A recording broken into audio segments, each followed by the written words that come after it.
அதை நினைத்தாலே கல்லடி வந்த கண்ணாடி போல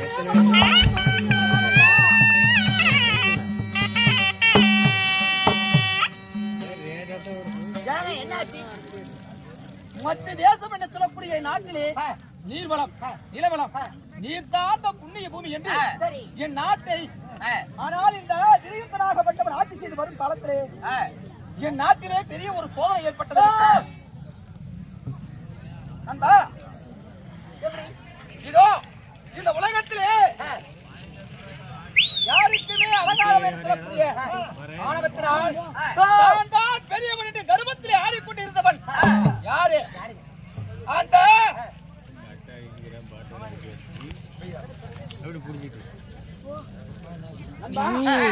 நியமனக்காரன் சதிகாரப்பட்ட பதிவாக யாருக்குமே அலங்காரம் என்று சொல்லக்கூடிய அந்த கீர்த்தகனால் பெரிய ஒரு ஆபத்து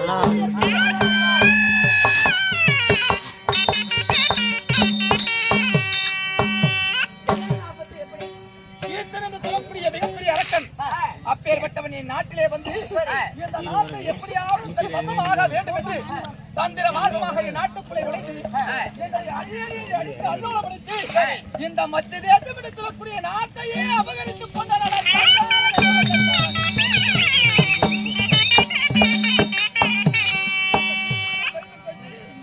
அப்பேற்பட்ட சொந்த நாட்டை இழந்து மீண்டும் உயிர் பிழைத்தால் போதும் என்று ஓடி ஓடி வந்து இங்க வந்த நாட்டை வாழ்ந்து வரக்கூடிய யாரு? யாருக்குமே செழிவழங்காத வைக்கம் தெரிய மாமன்னன் துரியோதனனை வந்து தந்தவனை யார் அந்த கீர்த்தகனுக்கு பயந்து கொண்டு ஆமா நண்பா அந்த கீர்த்தகனுக்கு பயந்து கொண்டு உயிர் பிழைத்தால் போதும் என்று இந்த துரியோதனனை வந்து தந்தவனையிலே அன்று நாள் முதல் இன்று நாள் வரை நாடு நகரம் என்று சொல்லக்கூடிய நாட்டு மக்கள் அனைவர்களுமே இழந்து இப்படி துரியோதனன் தஞ்சமாக வந்து வருகிறேன். நேற்று தினம் அதாவது எனக்கு உயிர் காத்த உத்தமன் என்று சொல்லக்கூடிய நண்பனாக விளங்கக்கூடியவன் அந்த துரியோதனன். ஆமா சரி, நேற்று தினம் வந்து என்னிடம் அதே தினம் இதற்கு மேல் எதற்கும் கலங்க வேண்டாம், எதற்கும் வந்த வேண்டாம். யாருக்காக இத்தனை காலமாக உன் நாட்டை இழந்து வைத்து கொண்டிருந்தாயோ அப்பேற்பட்ட கீர்த்தகனாகப்பட்டவன் மாண்டு ஒழிந்து விட்டான்.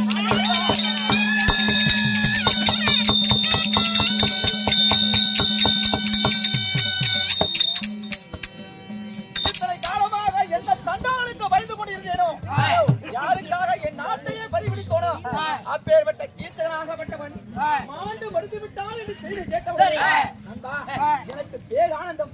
இதுவரையிலே மனதிலே இல்லாத ஒரு பூரிப்பு, இதுவரை இல்லாத ஒரு சந்தோஷம். இத்தனை காலமாக அவனுக்காக பயந்து கொண்டிருந்தேன். இன்னும் யாருக்காக பயப்பட முடியும்? என் நாடு எனக்கு தான் சொந்தம். அதனாலே உனக்கு சொந்தமான உன் நாடாகப்பட்டது சீக்கிரமாக சென்று கைப்பற்றி வா என்று துரியோதனன் கட்டளையிட்டார். அதனாலே நான் புறப்பட வேண்டும். மற்ற தேசம் என்று சொல்லக்கூடிய நாட்டை அபகரித்தது இல்லாமல் இதோ விராட ராஜா